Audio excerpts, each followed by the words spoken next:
Hola a todos, ¿cómo están? Muy buenos días. Un gran abrazo desde Mar del Plata. Son las 12:41 p.m. Tenemos el cuento preparado. Les quería comentar que Gustavo Ortega me pidió el cuento La princesa de hielo de Samuel Langorne Clemens, que es nada más y nada menos que el gran escritor Mark Twain. No encontré todavía La princesa de hielo, voy a seguir buscando. Pero mientras tanto, aunque ya leí unos cuantos cuentos de este autor, hoy vamos a leer otro de Mark Twain, que se titula Mi reloj, una historia instructiva. Dice así: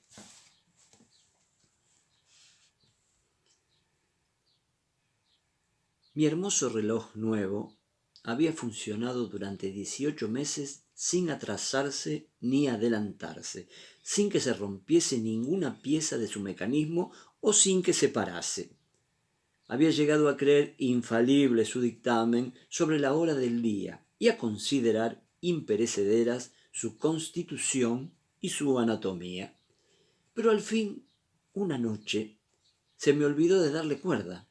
Lo lamenté como si se tratara de un seguro presagio de calamidades. Sin embargo, poco a poco me obligué a darme ánimos, ajusté el reloj a ojo y ahuyenté mis reparos y supersticiones. Al día siguiente entré en casa del principal relojero para ponerlo en la hora exacta, y el dueño del establecimiento me quitó el reloj de las manos y procedió a efectuar la operación. Está atrasado 4 minutos. Hay que afinar un poco el regulador, dijo. Intenté detenerlo, intenté hacerle comprender que el reloj marchaba a la perfección, pero no. Aquella versa humana solo era capaz de distinguir que el reloj estaba 4 minutos atrasado y que el regulador tenía que ser afinado un poco. Así, mientras yo, preso de enorme angustia, daba vueltas a su alrededor implorándole que dejara quieto el reloj, él, serena y cruelmente, llevó a cabo la vergonzosa hazaña. El reloj empezó a adelantarse. Se adelantaba más y más, día tras día. Al cabo de una semana había sucumbido a una fiebre rabiosa. Su ritmo ascendió a 150 pulsaciones a la sombra.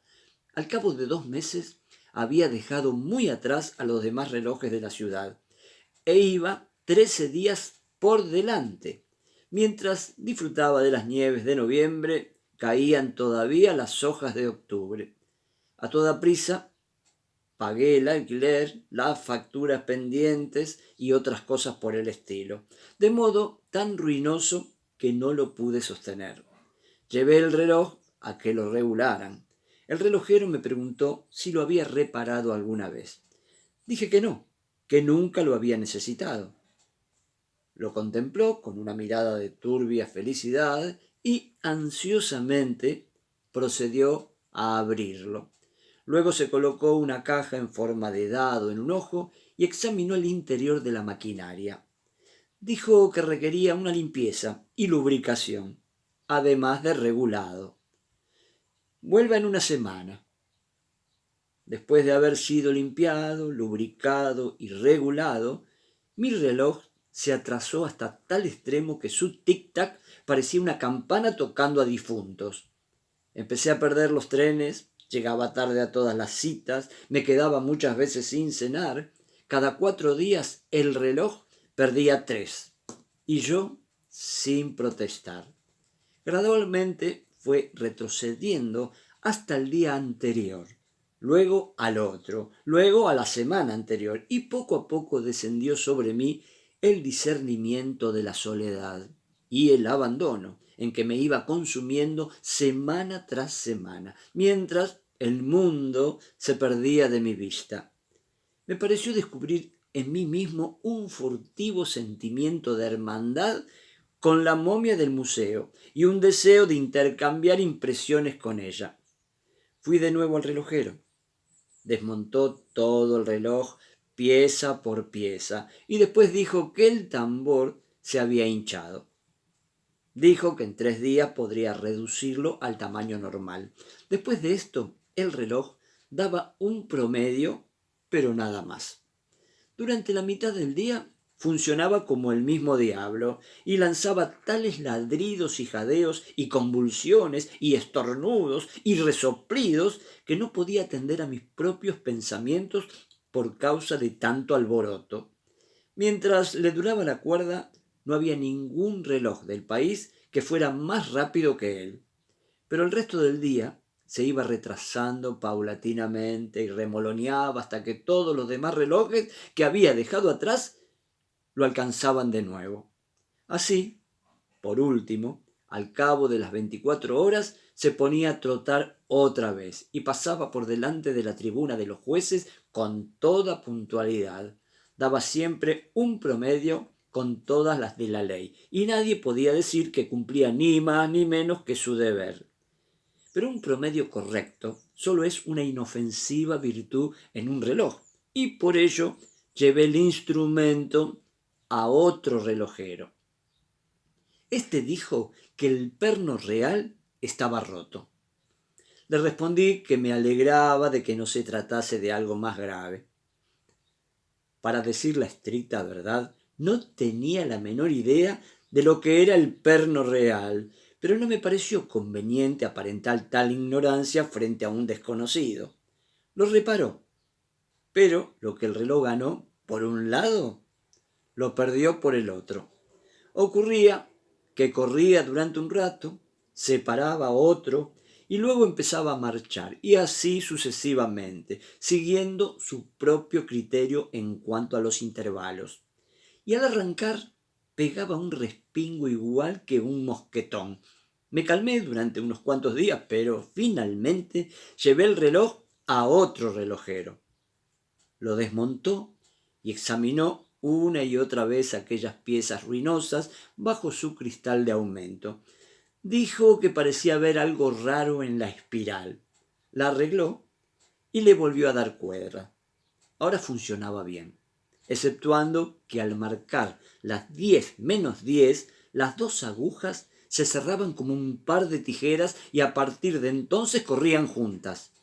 El hombre más viejo del mundo no hubiese podido sacar nada en claro sobre la hora del día con semejante reloj, y por consiguiente fui a que lo repararan de nuevo.